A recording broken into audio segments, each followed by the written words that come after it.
gitu. Jadi harus sesuai standar kita, job desk kita tuh. Sementara kalau pengusaha harus mengaktifkan otak kanan katanya.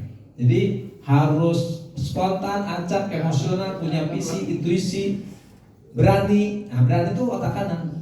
Nekat, kreatif, inovatif, nyeleneh itu otak kanan. Jadi usaha itu harus berani dulu, dibuka dulu, baru dipikirin dan dihitung, itu otak kiri. Jadi kalau sudah dibuka pasti dipikirin dan dihitung lah. Nggak mungkin usaha dibuka nggak dipikirin dan dihitung. Tapi kalau baru dipikirin dan itu belum tentu dibuka. Jadi memang harus banyak mengaktifkan otak kanan. Coba sekarang kita tes ya. Kita belajar di. Ikutin saya ya. Di meja aja. Tangan kiri ke depan. Putar ke kiri, putar ke depan. Nah, tangan kiri putar ke depan. Sekarang tangan kanan putar ke dalam. Dari luar ke dalam. Sekarang dikombinasikan kiri keluar, kanan ke dalam. Jangan begini, jangan begini. Berlawanan arah. Coba kita lihat. Adakah yang bisa? Coba. Ini masih sama. Nggak bisa. Ini suruh keluar, ini ke dalam. Nah, itu salah itu, Pak Ita. Ayo, satu berlawanan. Nah. Arifai mulai itu bagus. Oke, lihat. Oke. Sip. Siapa lagi? Coba yang berlihat, kita lihat lagi. Siap. Ini. Pak Rifai lancar nih, mantep nih. Ini Nah, sama. berarti oke, fokus ya. Bingung mulai bingung ya. Ngulek tepung itu mah. Oke. Ini kan satu arah deh. Ngulek tepung ya Pak Ripai. Oh, Pak Rifai biasa gitu. Biasa ya. Iya. Biasa fokus dia. Oke, Pak Rifai kelompok berapa? 3, kasih poin tambahan.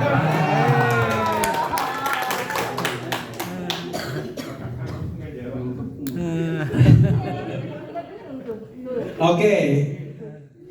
Nah, tidak perlu pengalaman untuk memulai usaha, tapi mulailah usaha agar kita punya pengalaman. Oke.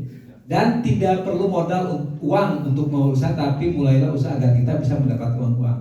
Saya sering tanya, Pak, udah buka usaha belum? Belum. Kenapa? Gak punya modal. Nah, saya itu dulu waktu kerja buka usaha itu nyari uang. Karena dari gaji kurang, jadi saya buka usaha biar ada tambahan uang. Bukannya saya nabung uang banyak hasil kerja, terus buka usaha hilang, sayang kita. Kalau tabungan itu kan hasil usaha, hasil kerja kita. Kalau usaha itu ya nol lagi, kita mikir bagaimana dari usaha bisa menghasilkan uang. Jangan uang hasil kerja nanti buat usaha, itu investor namanya, bukan pengusaha gitu kan. Jadi tidak menyarankan nanti Bapak Ibu dapat pesangon apa semuanya buat bisnis, janganlah.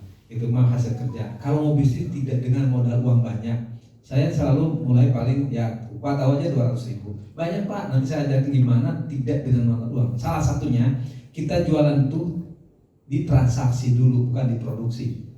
Bapak bisa jualkan produk orang dulu, tidak harus memproduksi gitu kan. Jadi ada teman punya baju, punya apa, jualan aja. Jadi menjualkan produk orang kan tidak perlu itu, kalau ada yang laku ini bertransaksi. Kalau orang biasanya kan produksi dulu. Produksi begitu udah bisa produksi nggak bisa jualan. Produksi itu pasti perlu modal, perlu tempat, sewa tempat, mungkin perlu apa kolam atau perlu apalah. Pokoknya produksi pasti punya permodal. Sekarang zamannya udah tidak, bisnis itu tidak semuanya kita serangkaian. Kita bisa menjadi satu bagian aja. Saya cuma jualan aja.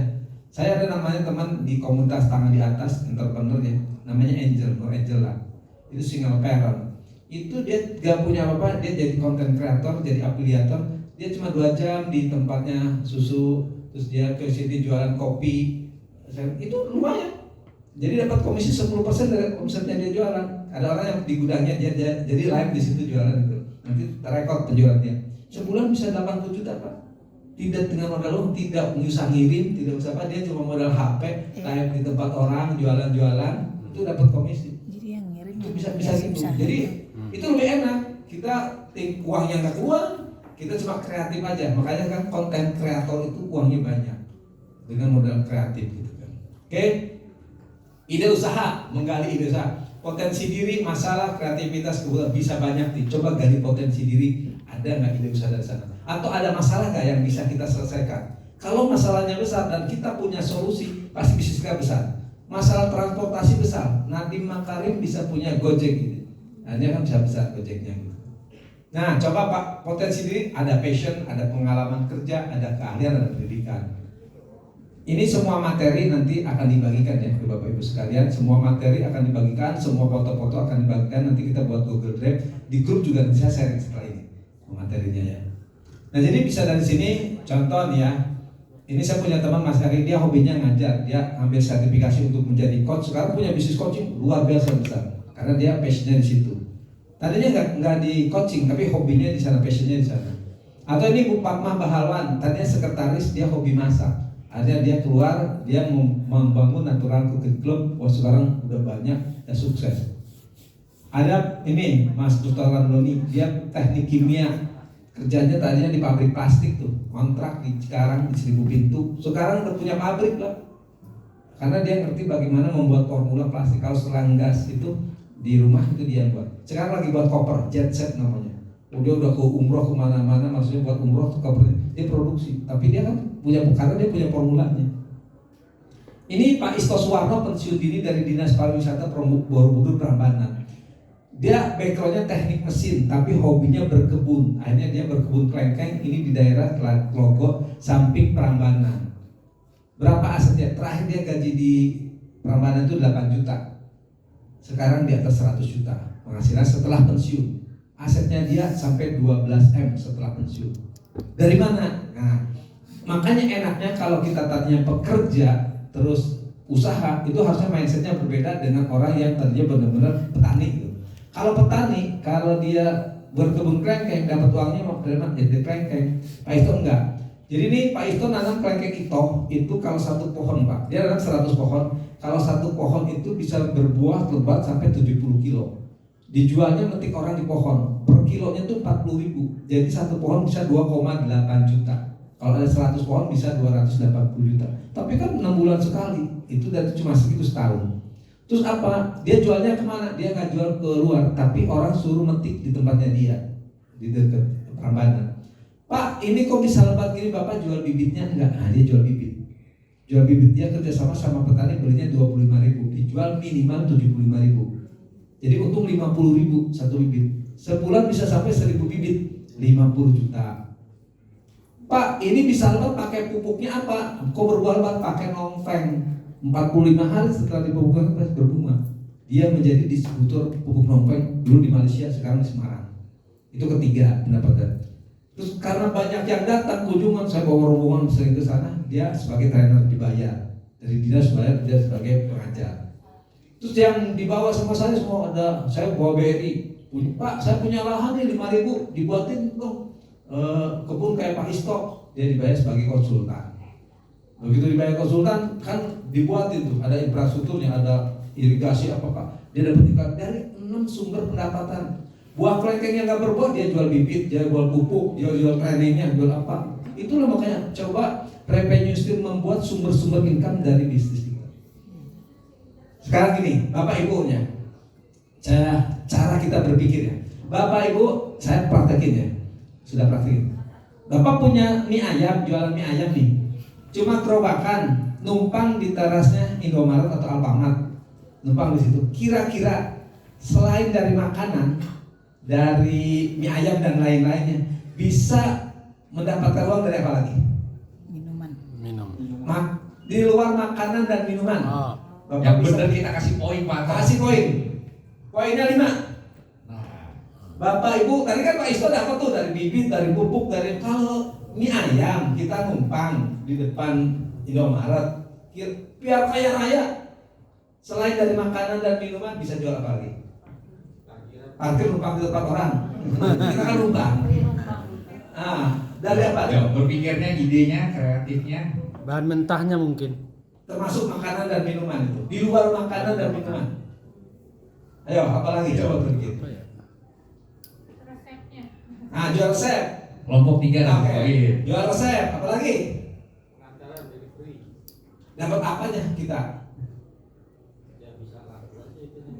Kan masih kategorinya makanan dan minuman. Kan resep, dijual resep. Apalagi? Biar kaya raya, jualan gerobakan tapi kaya raya, jual mie ayam. Franchise. Kelompok 2 per poin. Jual franchise-nya, jual apa lagi? Ayo, apa lagi? Ada lagi? Ayo. Apa? Jual gerobaknya, iya. benar. Ada Pak Wahyu jual mie ayam gerobakan ada 600 gerobak. Kalau satu gerobak dia untung 1 juta, 600 juta dia. Kan sukses tuh Pak Wahyu yang jual mie ayam gerobakan. Jual resep, jual franchise, jual gerobak, apalagi? Jual peralatannya. Peralatannya gimana? Mereka Oke, masuk Pak. Masuk. Apa lagi? Masuk kategori makanan dan minuman, bahan baku. Itu masuk ke kategorinya itu. Franchise sudah namanya.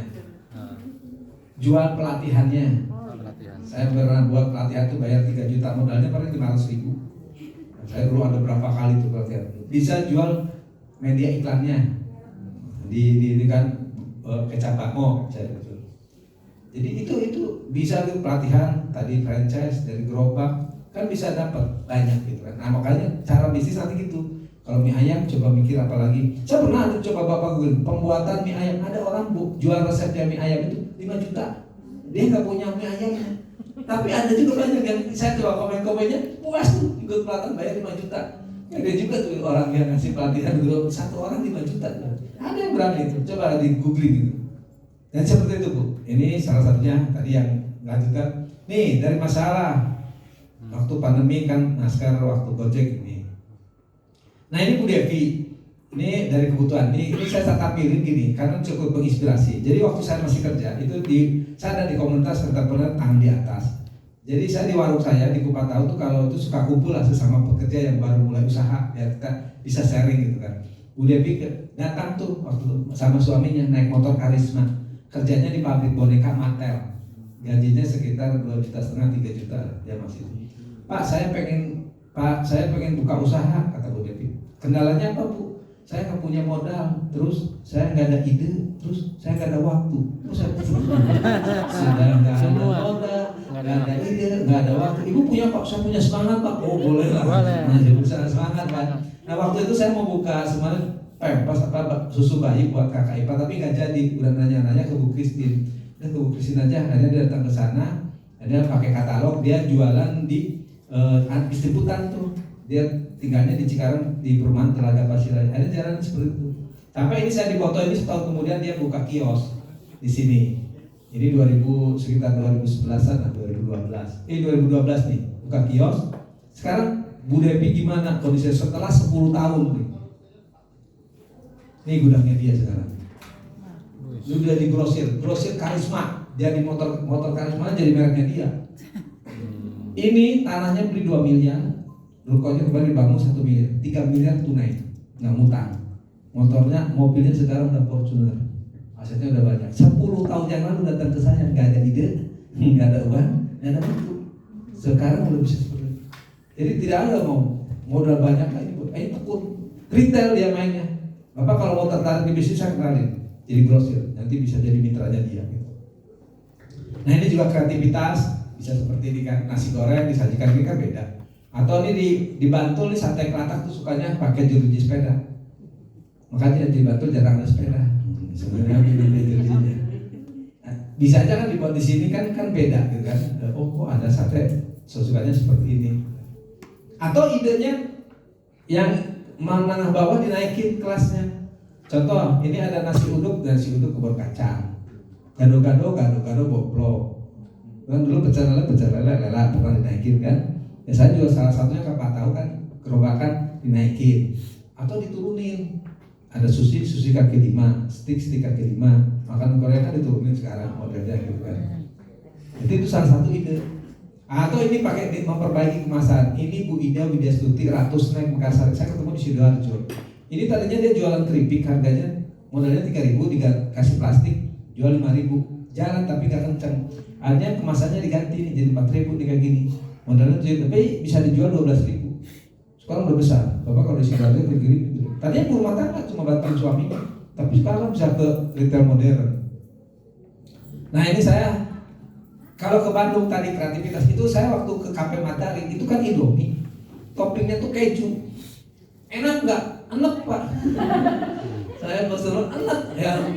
Indomie dikasih keju tapi buat anak-anak ABG, anak-anak ya sesuatu pakai keju kekinian gitu kan. Nah terus ada salah satu peserta di sana itu Mas Hari. Dia buka mie di Karawang, mie ekstra pedas. Toppingnya diganti keju jadi kayak manici, level-level pedas. Kalau satu sendok, 10 ya 10 sendok gitu kan. Ramai Pak. Di sini bahannya cuma Indomie goreng. Indomie goreng mau rebus mau goreng, bahannya Indomie goreng. Cuma dikasih bawang putih, kaldu, rasa Indominya beda. Pernah kejadian, Pak saya pesen Indomie goreng 1, rebus 1. Dikasihnya goreng dua-duanya. Pak ini kan saya pesen ada rebus 1. Ya maaf, diambil ke belakang, dikasih kuah, jadi rebus gitu. Kan bahannya sama, bumbunya sama gitu kan. Gak usah ribet, bahannya sama tuh. Bisnis itu kadang-kadang yang simpel-simpel bisa 15 juta. Yang di Purwakarta, saya belum datang sekarang ada itu outletnya dia 3 tingkat, pakai lift, jualan Indomie pakai lift, Indomie goreng. Boleh nanti kalau mau tertarik saya antri di sana. Ini nih, ini ada saya ada teman ceritanya katanya di Palembang dia punya rumah makan Padang, rame. Kamu orang Padang ya? Bukan. Istri kamu orang Padang? Enggak, istri kamu orang Palembang. Koki kami orang Padang. Saya nggak pakai koki. Loh, gimana bisa rame? Kata dia, iya kan. Jadi di sana di Palembang dia nyari rumah makan Padang yang rendangnya enak, ayamnya enak. Dia beli dia dijual lagi di tempatnya dia. Kalau belinya 10.000 dia jual berapa? 10.000 juga. Lah kamu beli 10.000 jual 10.000 untungnya dari mana? Kan saya bisa masak nasi, bisa jual nasi, bisa jual minuman. Jadi dari ayam sama rendang dia ngambil untung. Tapi kalau dari nasi untung 2.000 minimal 4.000 lah per porsi. Kalau sehari ada 100 porsi kan 400.000. Kalau habis ya beli lagi ke sana. Tapi kalau itu tutup juga gitu. Kalau warungnya. Nah saya suka pulang kampung. Nah ini ada dulu Bu Atin. Ini jualan ayam serundeng. Itu di sana itu 6.500. 6.500 dapat serundeng, dapat sambal, beli 100 potong, jadi 650.000 didusin, dikirim 50.000 lah, jadi modal 700.000, dijualnya jadi 15.000. Jadi Bapak Ibu nanti kalau nggak usah pikir produknya apa, beli aja, punya orang dijual kembali gitu. Nah saya cerita, ini ada berita waktu habis ngisi sebulan kemudian saya diundang, bisa buka soto kurus cepet aman Bu. Dan nyetek atau aja, jadi dia ke langganan soto kudusnya dia beli, dia jual kembali di tokonya dia, di warungnya dia. Dia ngambil untung dari mana? Dari nasi, dari sate-satean, dari kerupuk, dari minuman, dari soto kudusnya dia enggak jalan gitu kan. Nah terus, ini Bu Emi Harjanti, atasan saya waktu saya kerja di bank terakhir. Saya kerja di bank, kalau saya keluar dia berkarir, terakhir dia presiden direktur dari Bank Mega Syariah.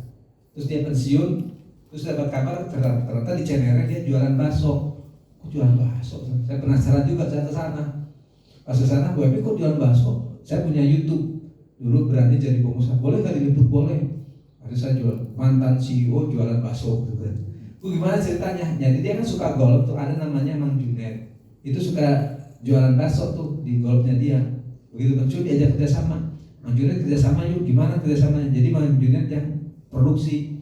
Dijual ke UMI, dijual ke orang 15.000, ke Bu Emi juga 15.000, sama gitu kan. Dibeli sama Bu Emi, cuma diganti dibuat kemasan baru. Setelah kemasan paling 2.000 modal kemasan, dijual 31.000 sama Bu Emi. Karena kan dia punya networkingnya kan bos-bos kan, kalau meeting apa gitu kan, jadi jual. Udah 2 cabang sekarang, Bu Emi punya 2 cabang. Jadi ke Bu Emi mau main HP aja udah. Teman-temannya telepon yang ngirim, yang produksi ya Bang Junet itu. Nah, itu tadi kan ide usahanya. Kang Gus, oke, kuis lagi. Saatnya kita kuis. Oke, siap. Ya, sebelum kita kuis, saya umumkan klasemen sementara kembali. Oke, ya. Untuk peringkat pertama, total poin sementara ini adalah 21 poin. Wow. Kalau tadi kelompok 2, apakah sekarang masih kelompok 2? Peringkat pertama adalah kelompok 3. Di bawahnya itu ada kelompok 2. Oke, ya berarti yang nggak disebut berarti papan bawah. Oke. Soalnya ya. Soalnya kirim ke Mas Ismail ya, Kang Ismail yang di belakang siap-siap. Ya, atur strategi siapa yang dulu siapa yang lari. Poinnya 5 poin ya, saya kalau duluan ya. Sebutkan tiga apa yang tidak dimiliki oleh Bu Devi yang grosir susu. Tapi dia hanya punya semangat. Saya nggak punya ini, nggak punya ini, nggak punya ini. Nggak punya tenaga, nggak punya waktu. Nggak punya apa tadi? Nggak punya tenaga, nggak punya waktu, tapi punya semangat. Nggak punya apa, tapi punya punya semangat. Kirim ke Mas Ismail. Mas Ismail saya terima. Iya. Yang duluan 5 poin. Oke, siap. Kasih gue udah punya Nah. Oke, tadi nggak punya apa aja? Punya modal. Ide. Nggak punya ide, nggak punya waktu, nggak punya modal. Nah, hanya punya semangat. Tapi setelah 10 tahun luar biasa. Baik, lanjutkan lagi Pak Ato. Kita nggak ada tulis ide. Iya, sama itu ya. Ya, kita lanjutkan ya sebelum nanti karaoke ya. Pak, saya sudah mindsetnya udah terbuka, saya punya ide tuh gimana sih cara mulainya? Nah, karena kadang kita mikirnya kan 1000 langkah, banyak yang dipikirin. Jadinya nggak melangkah-melangkah. Padahal kalau melangkah kan nggak usah mikir kan, gini nanti juga nyampe 1000. Bagaimana perizinannya Pak? Bagaimana cara modalnya, tempatnya? Jadi pusing nantinya kalau terlalu banyak yang dipikirin. Saya kemarin ke Kawah Ijen, dengar mau naik ke sana banyak yang harus siapin, dari jaket, dari sepatu, dari makanan, dari apa, berat di sini. Pas datang ke sana ada bule, cuma pakai celana pendek, kaos oblong, cepat bener jalannya. Saya capek bener bawa peralatan. Kadang-kadang persiapan itu memberatkan kita. Sama di bisnis terlalu banyak yang begini ini. Padahal kan mulai aja jalan, lebih enteng malah gitu. Naik gunung, udah antisipasinya waktu takut begini takut. Bawa bebannya kan jadi banyak kan, jadi lama kan. Padahal kalau itu ya yang simpel-simpel aja. Saya waktu buka warung itu 5 tahun nggak ada izin. Terus dia datang orang Pemda, Bapak usaha ada izinnya nggak? Nggak ada. Nggak boleh Pak, usaha harus ada izinnya. Ya boleh Pak, dibantuin berapa ngurusan siup TDP situ gitu-gitu. 1,2 nawar-nawar 800. Ya udah Pak 800. Besoknya jadi tuh selesai. Terus gimana? Ya kalau saya udah baru buka dari 200.000 izinnya 800.000. Kalau jalan usahanya, kalau nggak kan sayang udah 800.000 kan. Maksudnya izin tetap diurus. Saya nggak pernah berdebat karena usaha tidak akan besar kalau tidak ada izinnya. Tapi tidak harus di awal-awal. Kecuali bukanya langsung besar ya. Kalau modal 200.000 apa-apa, ya dicoba-coba dulu. Kalau sudah 5 tahun kan saya juga udah punya uang dari hasil usaha dan sudah jalan gitu kan. Dan tidak berdebat, oh Bapak gini, nggak usah, Pak harus ini ya Pak, urusin ya Pak, jadi urusin selesai gitu kan, udah ada dana. Jadi seperti itu, melangkah aja. Banyak yang nanti akhirnya kita setelah melangkah banyak lah yang bisa diambil pelajarannya. Nah, untuk berani apa? Untuk berani, satu tips dari saya, pikirkan risiko terbesar apa jika gagal. Saya tadi cerita Bapak tahu modal 200.000, risikonya apa kalau gagal? Kehilangan kan nggak lakukan. Kehilangan uang berapa? 200. Berani nggak kehilangan uang 200? Mulailah dengan 200.000. Saya waktu buka warteg tanda jadi tuh 500.000. Kalau nggak ketemu mitra ya kehilangan 500.000. Kalau berani ya mulai itu dengan 500.000. Jadi sesuaikan dengan kapasitas diri kita. Ilustrasi saya ini maling motor. Kalau gagal apa? Kalau maling motor ketahuan orang, ditangkap, digebukin, ada yang mati. Kalau berhasil dapat motor kan paling 5 juta. Suatu aktivitas yang kalau gagal mati dan kalau sukses ke 5 juta masih ada yang mau loh. Padahal kalau sukses, kalau usaha kan kalau gagal mungkin kehilangan 500.000 sejuta, tapi kalau sukses kan bisa jadi salah satu mungkin sumber income kita gitu kan. Tapi memang sesuaikan dengan kapasitas diri masing-masing. Masing-masing orang beda. Jangan Bapak Ibu mengukur kapasitas diri atau mengukur baju pakai ukuran orang lain gitu. Tergantung apa kapasitas diri, tergantung pengalaman, tergantung finansial, tergantung networking gitu. Itu jadi beda-beda masing orang. Mungkin ada yang udah pernah usaha yang ngapain 1 juta, mungkin di 25 atau mungkin di 100 juta. Tapi ada yang punya 1 juta nggak apa-apa gitu kan. Nah, contoh nih, ada bisnis laundry nawarin 50 juta. Kalau gagal apa risiko terbesarnya? Berani nggak? Kalau nggak berani, kalau berani jalan, kalau nggak berani ada juga yang nawarin 25. Kalau risiko terbesarnya apa? Ya hilang 25 juta. Mungkin kalau nggak tidak lengkap ya dengan ini. Tapi kalau berani buka, kalau nggak berani masih juga yang 20, ada juga yang 15, ada juga yang 12, ada juga 10. Malah 100.000 juga buka laundry bisa Pak. Terima laundry Kioran, hubungin atau dijemput 0816 di fotokopi di Semalin. Paling 100.000. Kalau ada yang telepon ya diambil, kerjasama dulu sama laundry, paling dapat komisi. Ke laundry aja gitu kan, modalnya 100.000, bisa jadi pengusaha laundry udah. Jadi kalau dompet kita tipis, muka kita tebal. Kalau dompetnya tebal ya tuh bukan tipis gak apa-apa kan gitu kan. Kita kan nggak usah gengsi apa-apa ya, itu mulai 100.000. Setelah itu nanti kan Kebeli nyicil mesin cuci di rumahnya, baru mungkin jangan nanti sewa tempat, beli mesin, karyawan, listrik, air. Argonya sudah jalan, bayu baru berjalan, udah digantolin berapa ini ya nggak kuat gitu. Kalau sedikit-sedikit kan nanti berkembang, kemudian baru mempertahankan dan mengembangkan usaha baru perlu modal. Oh udah jalan, saya perlu ini nih, ya baru tuh dimodal. Tapi memulai usaha jangan, mulai aja tadi. Dengan orang yang punya apa, punya barang, punya apa, kita jual dulu deh. Begitu lancar ya baru kita beli lah. Nah jadi memulai usaha, nah kan kuliner nih contohnya ya kan bisa open PO, tetangga buka masakan Pak dipoto, siapa yang pesen? Kan kalau ada yang pesen baru dibuatin, kalau enggak ya nggak jalan kan, modelnya kan nggak banyak. Atau kalau kita mau usaha pakai GoFood bisa pakai aplikasi, kalau gerobakan pakai modal apa lagi ini. Jadi jangan langsung resto, ini aja dulu, kan modalnya nggak banyak. Baru nanti nyari tempat, nyari apa setelah berjalan lah. Mungkin nggak usah buru-buru, jarang nyari instan ininya, biarkan mie aja yang instan gitu kan. Memulai usaha bisa jadi pedagang dulu. Contohnya budidaya lele. Biasanya budidaya lele apa? Buat kolam, buat bibit, buat pakan. Anggaplah sukses. Begitu mau jual bingung dari nampung. Begitu ada yang nampung, harga produksi dibanding harga jual kok mahalan harga produksi.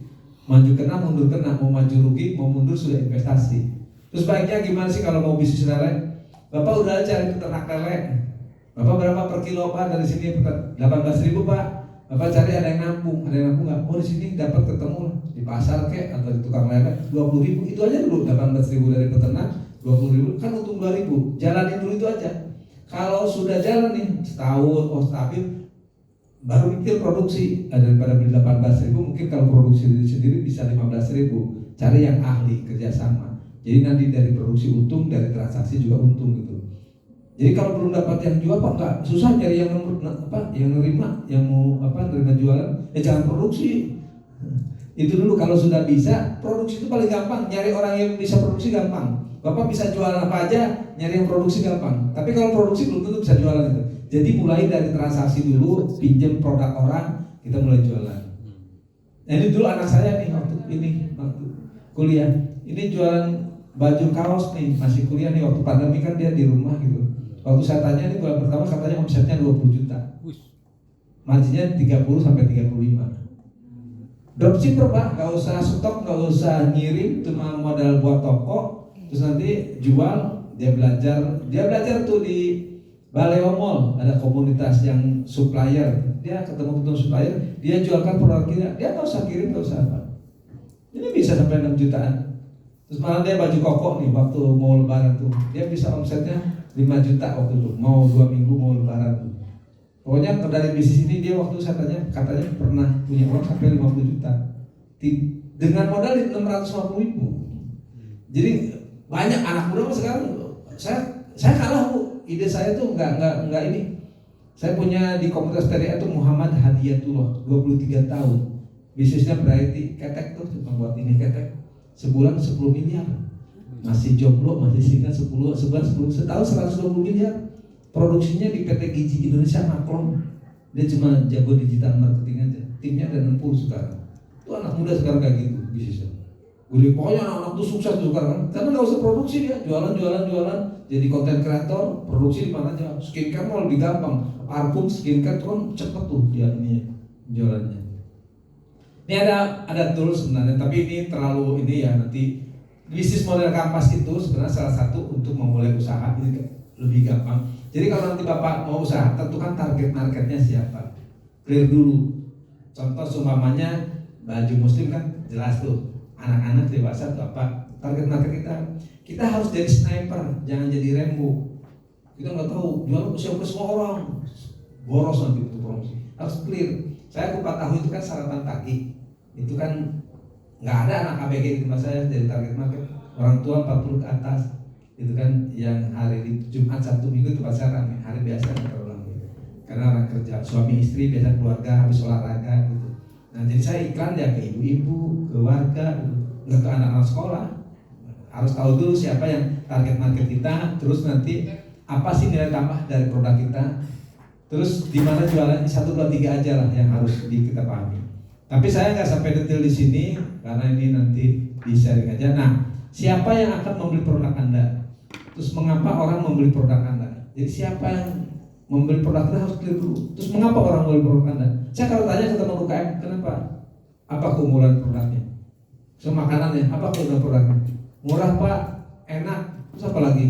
Susah nggak bisa jawab, cuma sampai itu atas murah dan enak. Padahal kalau kita cuma Bapak jualan makanan nih, apa keunggulannya? Murah itu susah, enak, kemasannya menarik, ada PIRT, ada sertifikat halal, ada panduannya, ada masa kadaluarsanya, ada proses pembuatan, itu bisa jadi nilai tambah kita. Gitu. Oke, terus, nah contoh nih cara pengisiannya di batik tulis ya. Kalau Bapak suatu saat bikin batik ya, jualan batik tulis yang harganya 5 juta, kira-kira jualannya ke siapa? Yang mau beli 5 juta ke atas, siapa target marketnya? Turis. Nilai. Oke. Dapat semua kelompok yang ini turis. Oke. Apalagi ke siapa tuh yang 5 juta kira-kira jual batik? Bapak punya batik 5 juta ke siapa? Pejabat. Orang kaya tuh apa profesinya nih? Manajer. Pejabat. Oke, pejabat. Oke. Apalagi? Ke siapa lagi? Foto model. Foto model Artis. atau artis. Artis. Oke, terus oke. Siapa lagi? Coba kolektor batik. Oke. Kemana lagi jual batik yang 5 juta? Pengusaha. Oke, tadi kan pejabat, pengusaha. Udah tadi kolektor. Ke dunia internasional. Desainer yang bikin. Nah, Ekspor gitu. Diekspor ke internasional. bukan, itu kan caranya. Cara. Siapa yang mau belinya? Berarti kalau diekspor itu apa? Turis atau orang luar kan? Bisa kolektor. Oke, sekarang nih, ini biar cara ngebedainnya ya. Kan bisa pengusaha, pejabat, pabrik, artis, turis asing, kalau sosialitas. Kalau batik cap yang harganya 100.000 ke siapa jualnya? Karyawan. Ibu-ibu itu apa nih posisinya? Ibu. Enggak. Tadi kan karyawan, seragam karyawan. Kayak ibu rumah tangga. Ya, ibu rumah tangga tapi kalau itu profesinya apa ya? Susah. Yang profesi kita seragam Nggak punya karyawan. profesi. Ibu PKK guru. Ya. PKK guru. Ya, seragam karyawan. Ya, seragam anak sekolah. Apalagi panitia hajatan tuh. Wah. Panitia, itu apa? Panitia umroh. Ya. Ya, gitu kan. Jadi maksud saya walaupun sama-sama batik, tapi kan beda. Ya. Oke, sekarang nilai tambahnya apa? Pak, beli ke saya batik 5 juta karena batik saya apa? Bagus kualitasnya. Sutra. Batik tulis. Tulis, ya tulis karena batik itu kenapa? Maksudnya tulis itu gimana? Ya, apa? Dibahasakannya apa? Limited edition. Terus apa lagi Bapak tadi mau kemana nih ceritanya? Itu terbatas nih beli ke saya. Cuma ada satu-satunya. Bapak kalau nanti ngeresmin nggak ada yang sama motifnya. Kalau bertamu nggak sama dengan motif gordeng gitu kan? Unik model. Unik itu apa?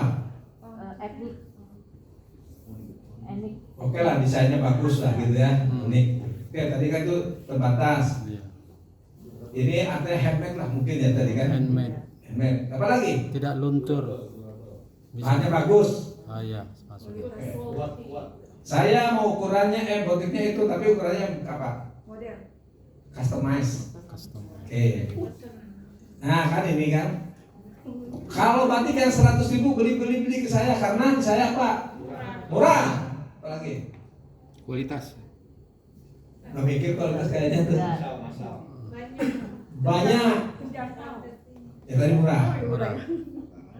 Ya pokoknya murah, banyak, ukurannya banyak gitu kan. Itu jadi walaupun sama-sama itu batik tulis 5 juta dijualnya di mana? Butik. Butik. Di mall macam-macam, di butik. Terus lewat apa kalau menalinnya? Fashion show gitu kan. Fashion show ya. Oke. Kalau batik cap jualannya di mana? Ya. Pasar apa nih? Pasar grosir. Pasar tradisional. Pasar ya. Lewat online. Ini online banyak. Online di marketplace. Oke. Kayak yang lain-lain ini ya ngisinya, ini cara ngisinya gitu. Tadi dibagiin soalnya. Sini pedas.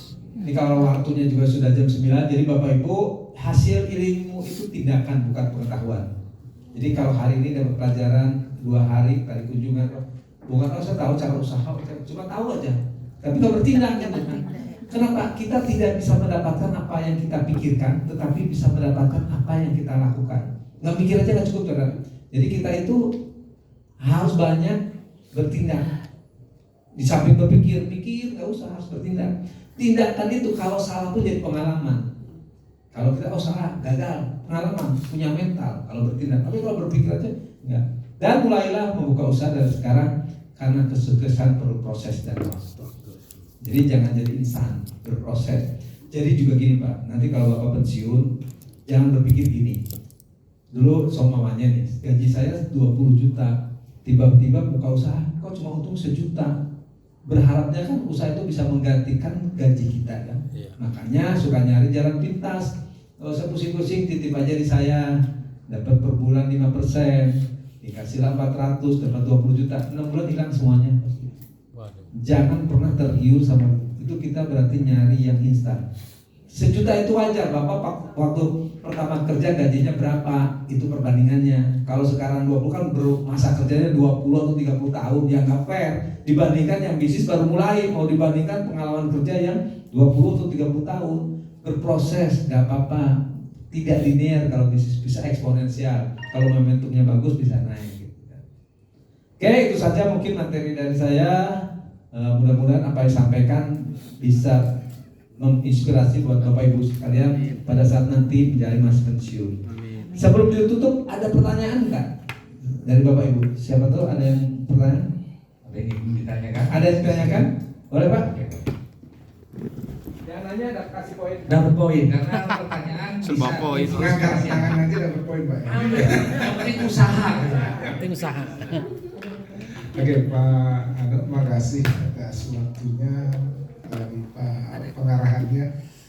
Saya ingin bertanya Pak, karena kita ini kan prosesnya adalah 2 jiwa, Ya. suami istri. Tidak mungkin sejalan. Benar ya Pak ya, kalau pikiran kita nih, kita harus menyatukan dulu visi kita dengan pendamping kita.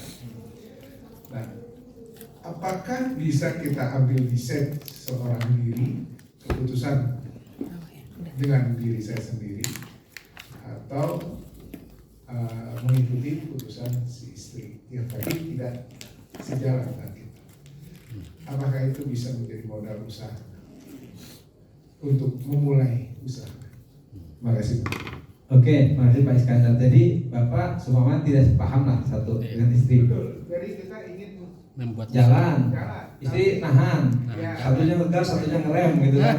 Semangat pulang dari sini, tiba-tiba ke rumah ada pemadam kebakaran. Apinya udah semangat, tiba-tiba jangan lapar gitu. Gini, saya pun sama istri ya ada gitunya Pak, ada kadang-kadang mungkin gak cocoknya gitu. Tapi memang kalau lebih bagus ya berdua itu harus memang ini, makanya trainingnya suruh suami istri nih. Iya. Biar dengerin, besok ada psikolog, ada kan diajarin bagaimana bangun. Tapi kalau dulu saya juga ada yang memang ya istri itu kalau nggak setuju bukan apa-apa sih, khawatir aja sih sebenarnya, bukan ini ya. Bisnis kalau maju mah nggak khawatir Pak. Iya. Kan kalau maju khawatirnya kan kalau gagal itu gitu. Dulu sih saya sama istri ya ada yang terus terang, ada juga kalau gagal saya nggak cerita daripada nanti istri marah kan, nggak usah cerita gitu kan. Tapi nanti kalau udah sukses ya jalan. Nah makanya saya sebenarnya ide usahanya nggak modal banyak, biar nanti kalau saya gagalnya sering banyak tapi nggak bangkrut gitu, karena saya tidak dengan modal uang banyak. Nah mendingan Bapak coba lebih bagus sih memang satu visi dulu, dan supaya kekhawatiran itu tidak terlalu besar, tidak dengan modal uang yang banyak. Khawatir itu bagus Pak, karena ada perhatian berarti kan dari pasangan kita kan. Nah sambil jalan, menurut saya ini bagus dilibatkan suami istri ya, biar tadi sama satu frekuensi Pak. Tidak kalau sendirian kan nanti kita dengar gini istri enggak, khawatirnya gitu kan. Gitu Pak Iskandar. Ya, sama-sama Pak. Monggo ada lagi nggak? Satu lagi mungkin.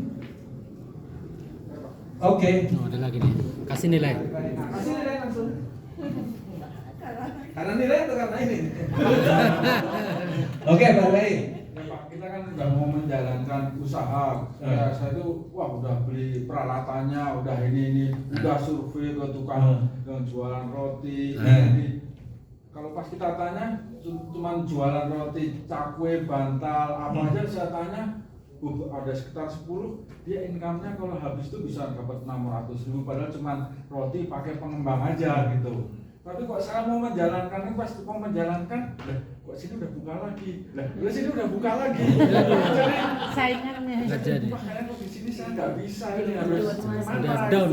Ya udah sampai sekarang malah ya mesennya malah handek aja Pak. Mesinnya udah dibeli, udah apa gitu kan?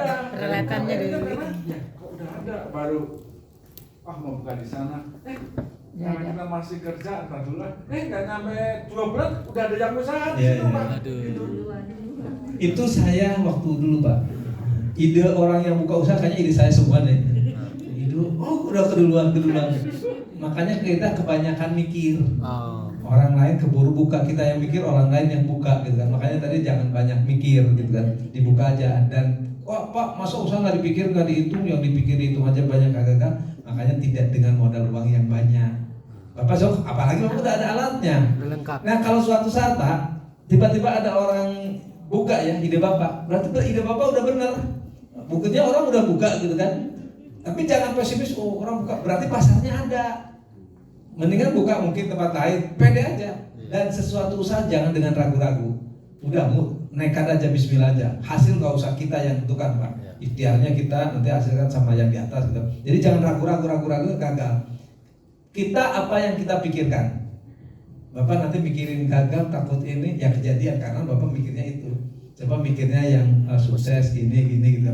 Jadi kalaupun ada saingan, Bapak udah banyak cari pembeda dengan yang lain. Bedanya apa gitu kan? Bisnis kita mungkin di tempat yang sama, pasarnya sama, tapi kita beda sendiri. Jadilah sapi ungu gitu kan pembedanya. Paling kalau Pak Haribai kayaknya backgroundnya memang di kuliner ya. Kuliner. Di ini. Wah itu kan Bakery. kan, Iya. coba kurang gimana sih? Pengalaman ada, kemampuan ada, peralatan sudah ada. Cuma kan ragunya aja ya. Ya udah Pak mulai aja. Nanti setelah mulai baru tahu masalah di lapangan, belajarnya. Kita nggak pernah belajar kalau tidak memulai. Mulai aja, memproklamirkan diri. Jadi Bapak kalau bisnis itu mirip mau ke kamar mandi. Mikir nggak Bapak ke kamar mandi, mandinya sukses? Enggak kan, masuk dulu aja kan. Nah, Bapak nggak suruh saya mandi sukses atau enggak kan, masuk aja. Kalau nggak ada sabun ya keluar lagi aja gitu kan. Bisnis nyemplung dulu aja. Nanti tuh sama halnya kayak Bung Karno. Proklamasi kan belum ada Bapak. Hal-hal lain mengenai pemindahan kekuasaan akan dilakukan dalam waktu yang Singkat. Bapak buka aja. Hal-hal lain mengenai tenaga kerja, modal, tempat akan dilakukan dalam waktu yang sesingkat-singkatnya. Itu aja Pak. Jadi bukan bikin negara aja gak banyak mikir, langsung proklamasi. Apa kita bisnisnya? Bapak udah ada peralatan semuanya, mikir terus udah buka aja. Pulang dari sini besok buka. Udah nanti kalau udah buka gitu Pak. Kita tuh sebenarnya pasti udah tahu nih. Begitu buka, jangan gimana ya? Kadang-kadang orang ahli suka nggak enak kan? Buka nggak enak.